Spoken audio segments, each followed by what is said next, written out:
Mahir. Mahir. And while I'm glad only there is 2 names that are roaming around. Thank God you haven't brought all the other ex or co-actors. Seriously, yeah. Anyway, okay, your friends are always going to support you no matter what, and they'll always stand by you, and they'll always stand there and be there to justify you, especially when you're being so targeted and so misjudged. When it comes to Bigg Boss, I have been someone who is, always said that I'm a misfit for that show, and I've truly believed it, and I would say that even now. And yeah, I was very clear on the fact that it's a reality show, and I'm not going to conceal or try to project that I'm Miss Perfect, because I'm not.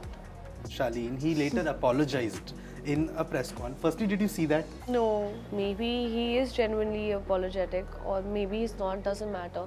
He had to do what he had to do, and I had to do what I had to do, so it doesn't really matter.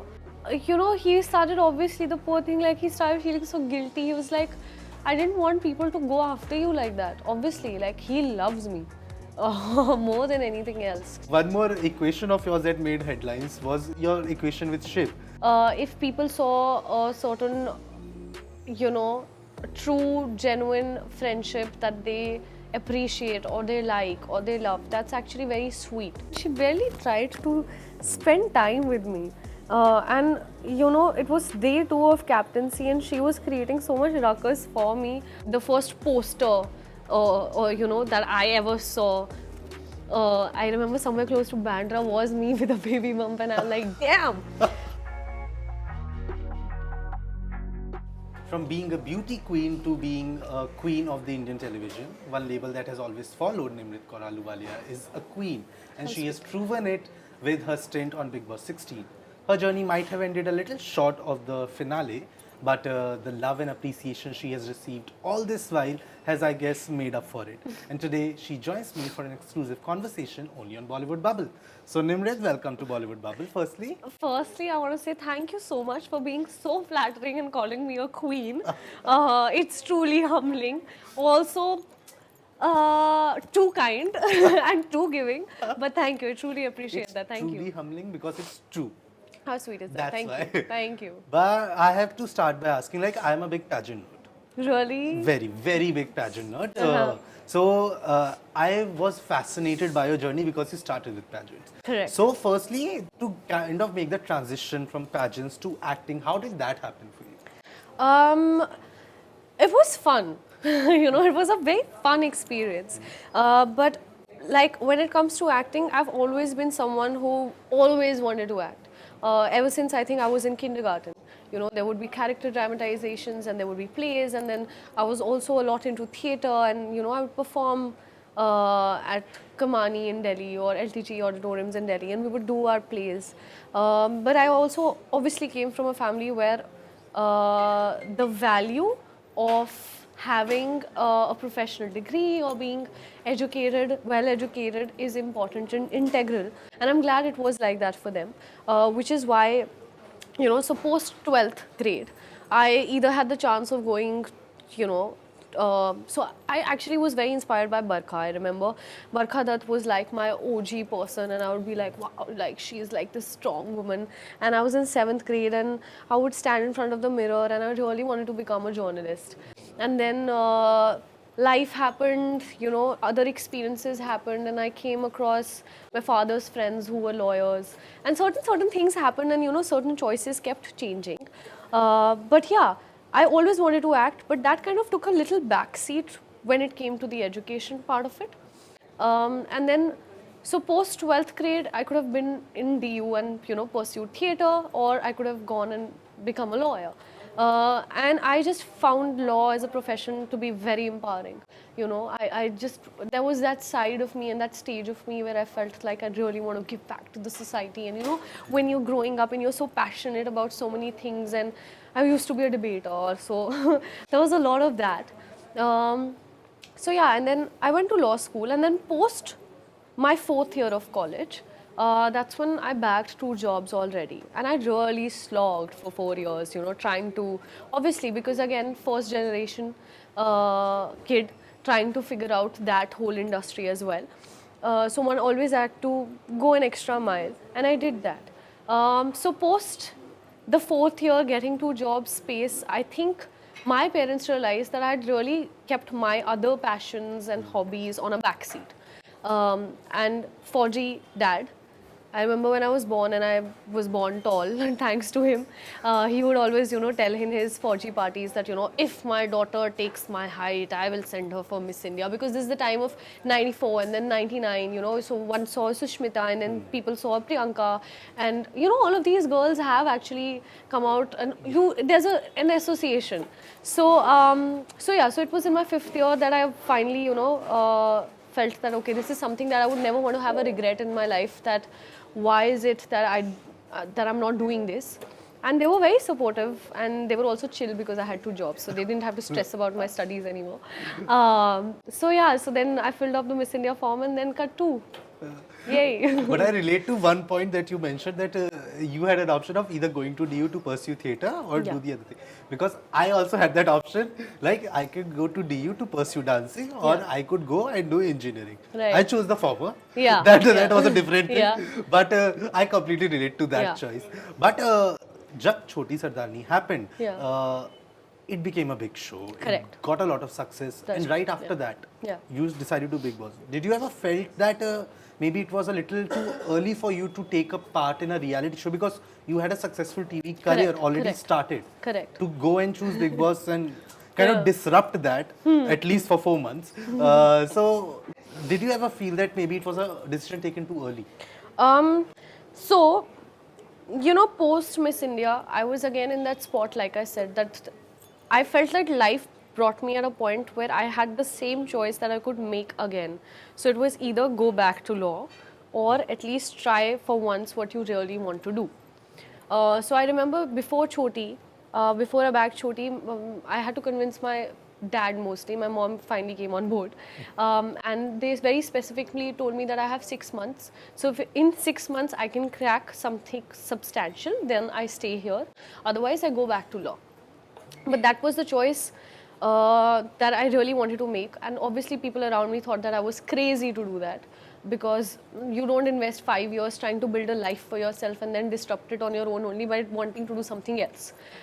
So I've not had the most conventional choices, I feel.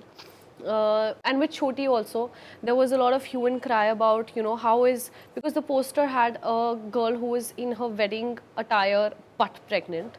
It was a kind of script that a lot of people in the TV industry, already greatly, nicely established actors had refused. Because nobody wants to play a mother. And, nobody wants to, on television, be shown in a light where, there's an affair before marriage on an illegitimate child. And that was also a very complex story. Again, that was also a very bold move for me, because that was going to be my first acting stint. And the first poster, that I ever saw, I remember somewhere close to Bandra was me with a baby bump, and I'm like, damn! And of course, even at that point, my parents were also a little jittery, because everybody gives you too many opinions, right? Ki, no, you will get typecasted, no, this would not be a right career move, or whatever.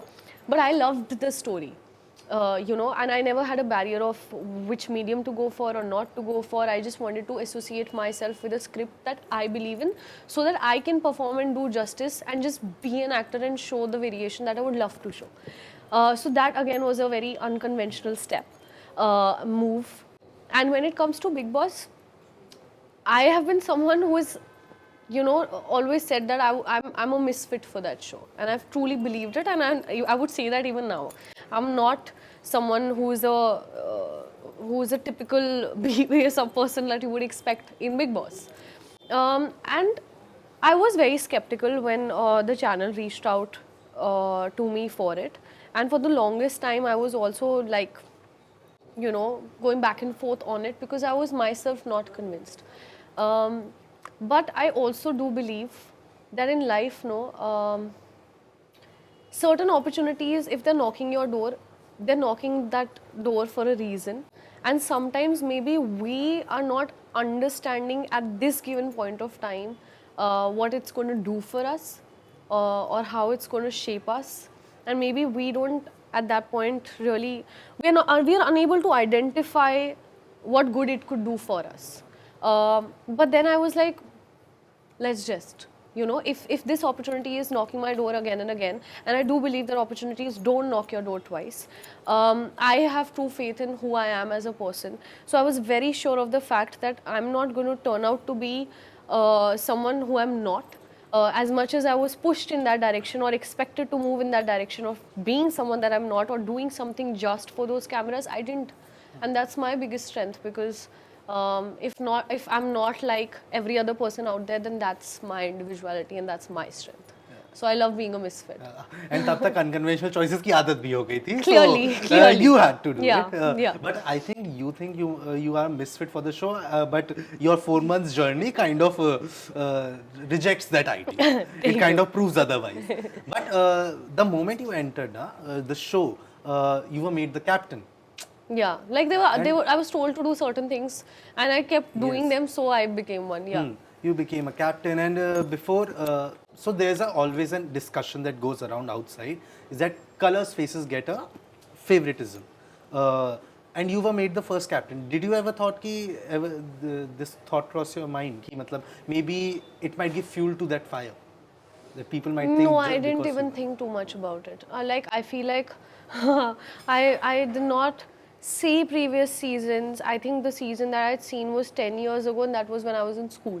I never did my homework on it. I never knew that over here people set narratives, and you know, it's all about throwing an image out by saying something repeatedly for 50 times, and you know, finally that statement making it to the cut. And I never thought of these things, and neither did I let them play on my mind, because I was very clear in terms of what my purpose was on being a part of a reality show. That's it. Just to throw, and I'm glad that I went so unprepared, or I was so unaware. Like, so then these questions and these things don't bother you. And I feel like if I had also done a lot of homework, like other people did, I would also end up not being my true raw self.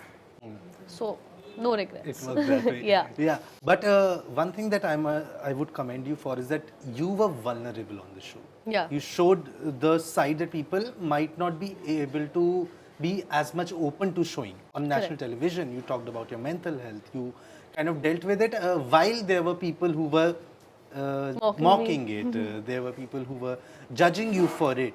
How difficult it became for you to deal with all that, because you were confined to these 4 walls. You Correct. did not even have an outlet Correct. that you can go out and maybe do something else and kind of figure that out. Yeah. Every time the camera was on you, which adds to it. Yeah. So to deal with that whole scenario, how difficult did it get? It was not easy at all, but then I just feel very proud of myself, because I feel like maybe every time I've underestimated my capabilities, I've been thrown in spaces where I have figured out that I'm actually stronger than what I even think myself to be. So yeah, like it was obviously difficult, and very rightly said, you know, that you don't have an outlet and the timing of it and everything, but then that was my journey, and I'm actually very proud of it. And if that experience could even, you know, reach to 2% of people who could relate to me, then that's my achievement in that. And yeah, I was very clear on the fact that it's a reality show, and I'm not going to conceal or try to project that I'm Miss Perfect, because I'm not. I'm just another human being who has flaws, who has bad days, who does go through shit in life, you know, has great moments as well, and that is how I am. I'm just another person like everybody else. And why should I try to throw an image where, you know, oh my God, I'm so perfect? No, nobody is. Nobody is. You know, nobody wakes up like this, like they say. You don't. And that's okay. It takes a lot of effort to wake up like this. Yeah. Yeah. But Jesse, you were confined, that is one thing. But you don't know what is being shown outside, how much of it is being shown outside. And there is also another narrative that is being built, that you are using it to get mileage, or people are mocking it.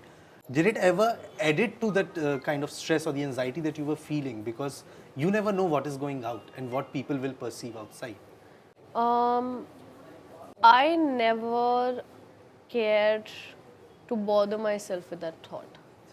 because for me to just be able to survive and not lose myself in that space was of utmost importance to me.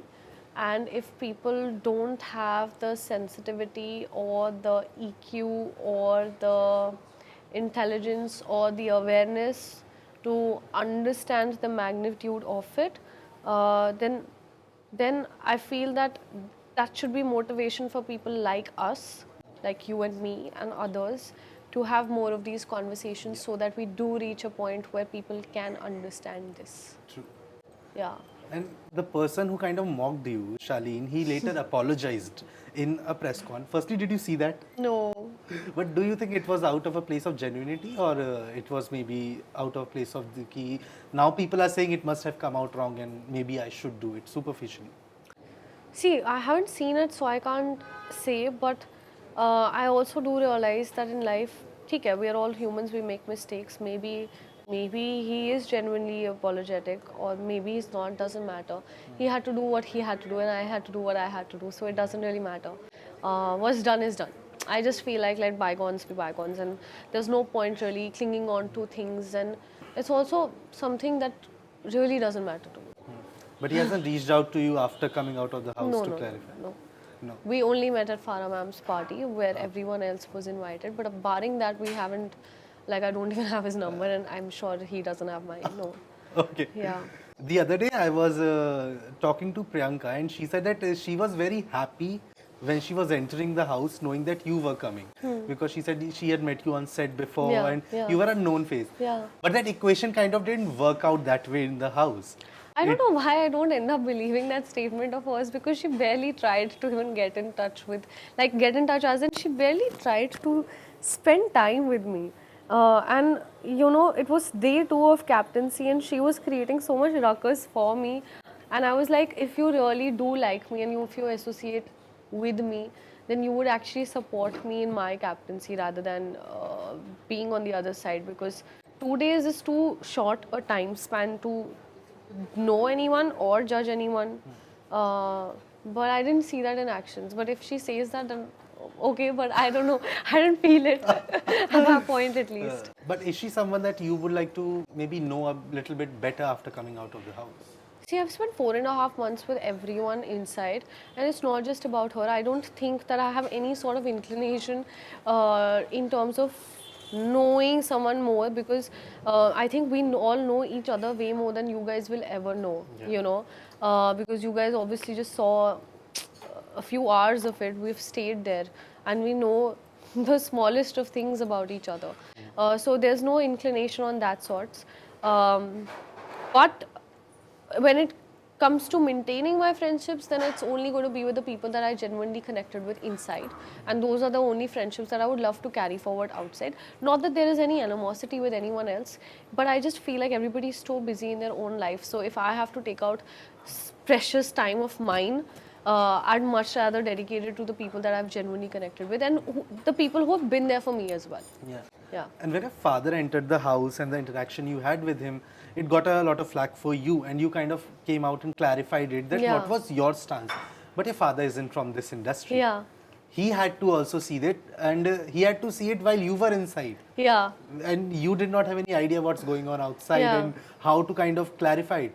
Did it affect him in any way, and how did he kind of dealt with that situation you might have spoken to him after coming out?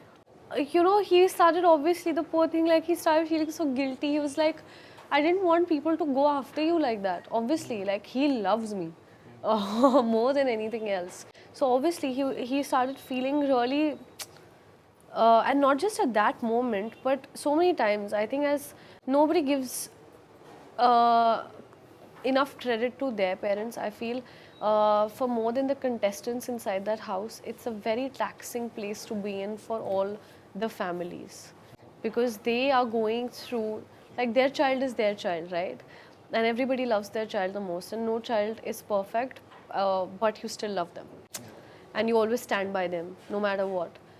So to constantly deal with so much of negativity, hate, judgment, it's very taxing for our parents. And I always say this, like, hats off to all of our families for dealing with this because we at least are in our own bubble and we're not aware of what's happening.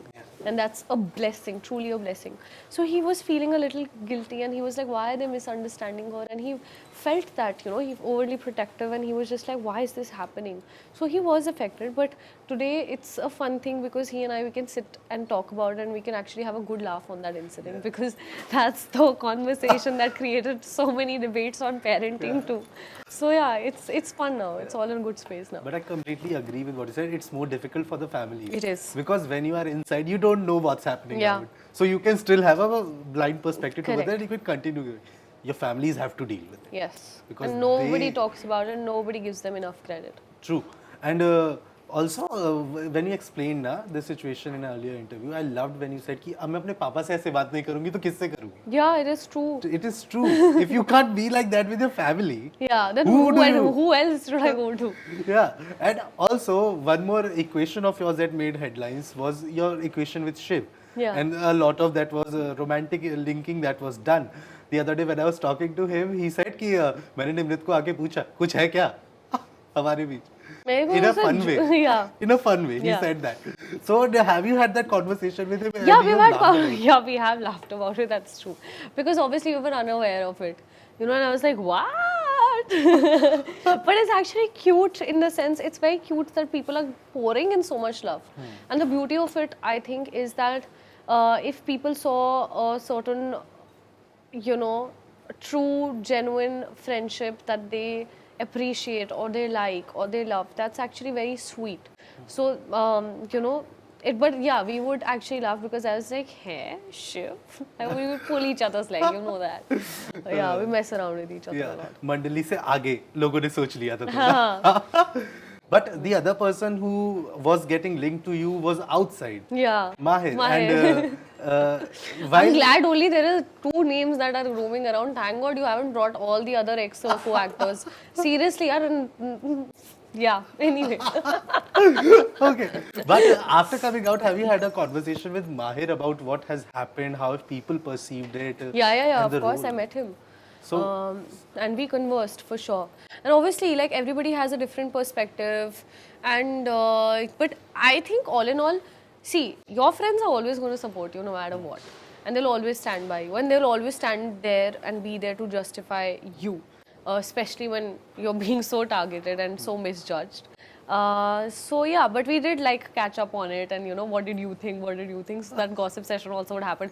Yeah, did that actually happen? Because obviously like there would be so many things that I'm unaware of because I was in the other end of the house. So yeah, that's like a fun conversation to have. but one big thing that came out of the show for you was getting to be a part of LSD too. Yeah. You gave an audition on camera. And on 150 cameras, not just one camera. Yeah. You had to do that and then getting that offer from Ektaa Kapoor in her presence. Yeah. How magical that moment was for you. I think that has to be the highlight of my Bigg Boss journey. I'm not kidding. As an actor, it was the most precious moment till date. Because it was so surreal. One did not expect. And I was like, yay. You know, obviously, I mean, see, on weekends you would be told, okay, you know, prepare this or prepare that while we would get ready. But we didn't know that she'll be coming inside the house or this is happening. It was also like fut, and I was like, whoa. So yeah, that was nice. Yeah, obviously. But has there any more development happened on that front since you have came out? See, I should not say before I should be allowed. Like this is something that I feel that I should refrain from talking, at least at the moment. But hopefully soon we shall chat more about all this. Okay. Yeah. But now that you have a film offer, do you think you want to maybe move more into that direction? Or are you still looking forward to working on other mediums as well, be it TV or web, or just want to more focus on I'm just excited to do good work, irrespective of the mediums, and I feel like that's how it should be.